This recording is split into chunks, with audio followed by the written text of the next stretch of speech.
Hi everybody and welcome to Broughton Daily. This is an opportunity for us as Broughton Church to gather each day and to reflect a little, to find a pattern in the day when we can pause, we can maybe reflect on a little bit of scripture and pray together as well. For those of you who might not know me, my name is James and I'm one of the vicars here. Really good to be with you today, and my little reflection is it comes on the back of the extra time that we have, or the extra time at home rather than being out and about at the moment, that sort of forces us as a family into doing those little jobs that you can kind of put off otherwise. I don't know if you found this. I'm sure that there are various DIY shops that are absolutely under the weight of so many people trying to get all of their stuff done. I've taught myself how to tile. We're having a really good go at the garden at the moment, and as you can probably see from my office, I thought a couple of days ago it would be a really good idea to go through all the books I have. It's one of the occupational hazards of being clergy is you collect a tremendous amount of books, and some of them I haven't touched, and by for years, and by the amount of dust that's on some of them, it's you can tell that. So I thought I'll have a sort out. I'll pick those ones that I don't really need available quickly as a resource, and I'll put them away. And it's sort of one thing got to another, and then I thought, well, maybe I can put them together with other books similar type, and it's just turned into a massive job. But it was putting me in mind of a little portion of scripture that talks about how there are things in our life that we really do need to get rid of. And this is from the book of Hebrews. This is what it says. This is the beginning of chapter 12. Therefore, since we are surrounded by such a great cloud of witnesses, let us throw off everything that hinders and the sin that so easily entangles, and let us run with perseverance the race marked out for us, keeping our eyes fixed on Jesus, the pioneer and perfecter of faith. For the joy that was set before him, he endured the cross, scorned its shame, and sat down at the right hand of the throne of God. Consider him who endured such opposition from sinners, so that you will not grow weary and lose heart. And for me and for us in this situation, I think it's a timely reminder, much like the books that I haven't touched for a while, but are still there and present. We have the opportunity to consider those things and think, are there things in my life that I can lay down?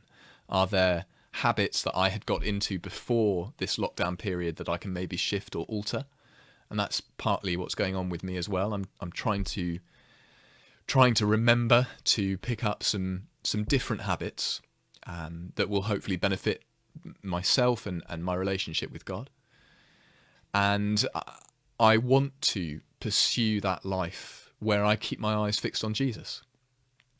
And in a time where it's perhaps likely that as individuals, as households, as a church, as a society, we're probably hitting that point of lockdown fatigue. So it may be that we're starting to be affected by this. The novelty is worn off, and we're coming into a stage where we're really finding it difficult. And there's a parallel perhaps with our lives of faith, that there can be opposition to it. There can be opposition to demonstrating and proclaiming who Jesus is. But the encouragement here is in keeping our eyes fixed on Jesus in both situations. When we consider God joining us in our experiences, both good and bad, when he came in the person of Jesus, it gives us something, a resource to draw on so that we won't grow weary and lose heart.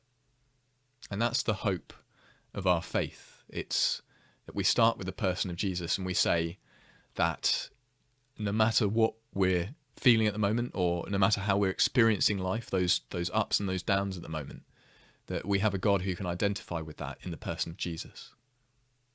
So my encouragement to you is on a practical level. Firstly, if you have started a little job, and like me, you've got halfway through, please keep running your race and finish it off.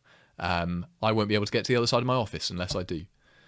But as we take stock of ourselves, of our inner lives, if you like, of how we are responding in the middle of all of this, can I encourage you that though it doesn't feel like it, we are surrounded by those who are encouraging us. Virtually, we're demonstrating that by being a church that's trying to gather and to encourage one another. And keep running a race. Keep your eyes fixed on Jesus.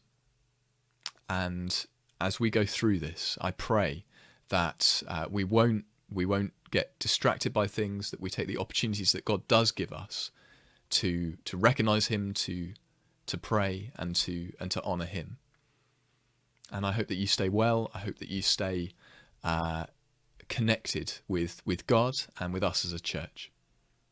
Take care, everybody.